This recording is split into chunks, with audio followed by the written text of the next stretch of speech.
Zero flaws is a dangerous thing to say around gun people. Good. This list is different. Not because these pistols are magic.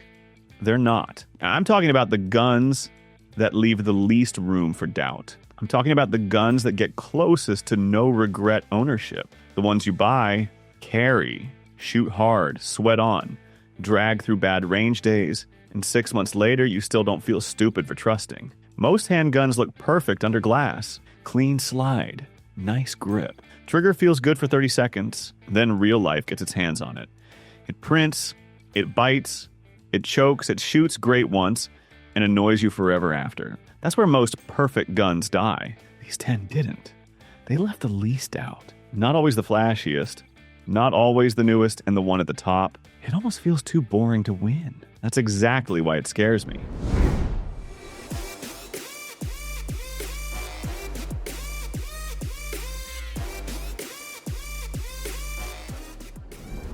Back in late January, cold morning, stiff hands, jacket still zipped up, like I was waiting on a bus in 1996. The Seiza Shadow 2 Compact was sitting on the bench, and I already had an attitude with it. Not because of the gun, because I've heard that compact perfection speech too many times from guys who shoot one box of ammo and start acting like they found Excalibur. So I went in looking for the catch. Small guns usually make you pay, maybe not right away. Maybe not on the first slow mag. But once your hands are cold, your grip gets lazy, and you start pushing speed, something starts asking for mercy. That morning, I kept waiting for that moment. It never showed up.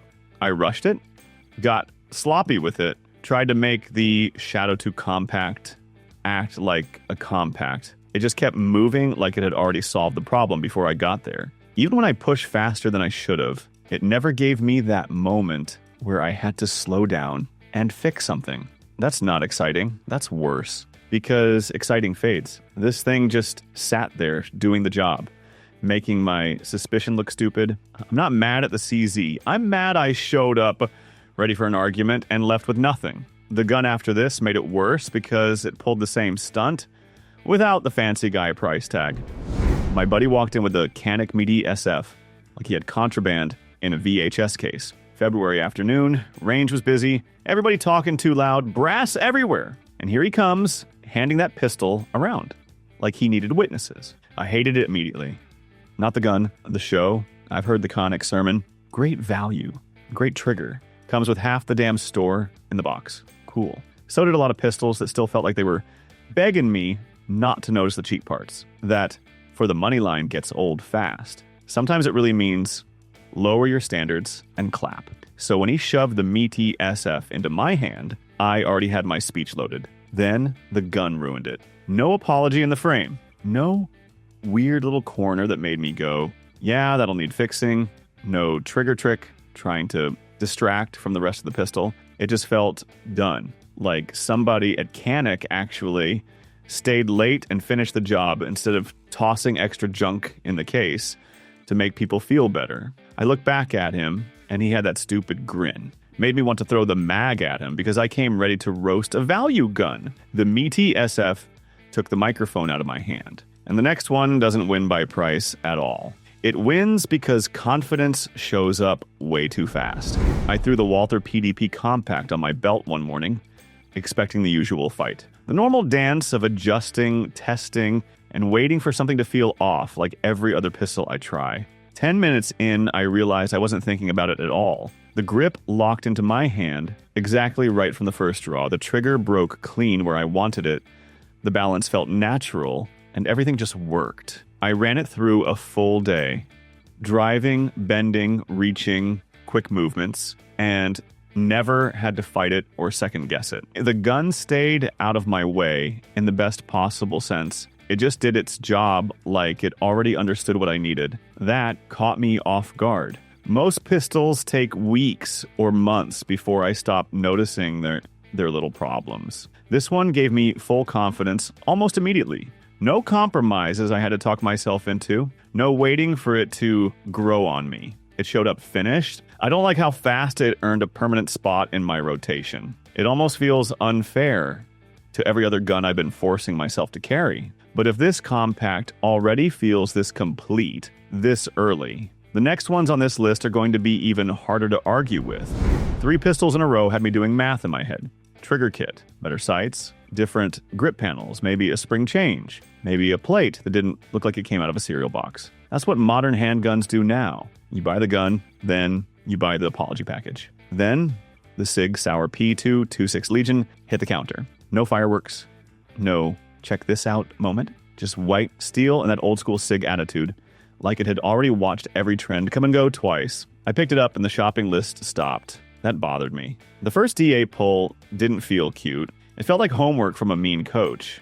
Clean, serious, not trying to flatter anybody. The Legion didn't ask me to like it. It didn't beg for a dot, a trigger shoe, a magwell, or some goofy part named after a snake. It just sat there, finished. That's the thing people miss with the P226 Legion. It doesn't feel perfect because it's new. It feels perfect because the rough decisions were made years ago, and nobody in the room gets a vote anymore. Newer guns around it felt busy. This one felt settled. I didn't need the P226 Legion to impress me. The uncomfortable part was it acted like my opinion didn't matter. And the next one is uglier, simpler, and somehow even harder to kill. I pulled the Glock 19 Gen 5 out of the safe a few months ago and felt absolutely nothing. That's the part Glock guys don't want to admit and Glock haters love too much. It's boring. Not charming boring. Not classic boring. Just gray carpet, old coffee, Monday morning boring. And I wanted something else to beat it. I wanted more character, more polish, more of that feeling where you rack the slide and go, yeah, that's why I spent the money. The Glock never gave me that. It doesn't do romance. It does work. Then a few weeks passed, quick errands, truck case, after work rain stop, sweaty shirt, tired hands, half my brain somewhere else. I kept picking the 19 up, carrying it, shooting it, putting it back down, and nothing stacked up against it. No adjustment period, no watch that trigger, no remember the grip, no little mental tax before trusting it. That's when my dislike started sounding fake. Half of you are already typing that the Glock is overrated. Fine. Tell me what replaced yours and actually stayed, because I still want to prefer something cooler. I just can't make that argument honestly anymore. And that's exactly why people hate seeing the Glock on lists like this. I kept looking for the part of the Springfield Armory Echelon 4.0C that still needed finishing. The thing that would make me start thinking about the next version or some aftermarket fix. I carried it for weeks, swapped optics, ran different loads, used it every day like normal. I never found it. The optics system just works like it was born with the gun. The grip and controls feel completely sorted. No weird angles, no hot spots, no compromises, because it's a compact. Everything feels like it's already at the final form. No, this is good for now energy. No waiting for Gen 2. No upgrade list forming in my head. That's what started messing with me. Modern pistols are supposed to have something still missing, some little thing you tolerate until the next model comes out. This one doesn't. It feels like they actually got it right the first time. Complete. Done. No loose ends. I don't like how little room it leaves for my usual dissatisfaction. But if this echelon already feels this finished, the next ones on this list are going to be even harder to complain about. By late April, I was sick of adjusting myself around pistols. Not bad pistols, that's the annoying part. Good ones, expensive ones, guns people defend like family members in the comments. One needed my support hand a little higher. One had me babysitting the trigger wall. Another kept making me chase the dot like I was trying to catch a damn fly with chopsticks. Nothing broke, nothing choked. They just kept asking for one tiny favor after another. Then I pulled out the HK-VP9 and the noise stopped. That's the best way I could say it. The VP9 didn't walk in kicking doors. It didn't put on a show. It just got quiet in my hands. Grip landed where it belonged. Trigger didn't make me negotiate. Recoil didn't turn into a side job.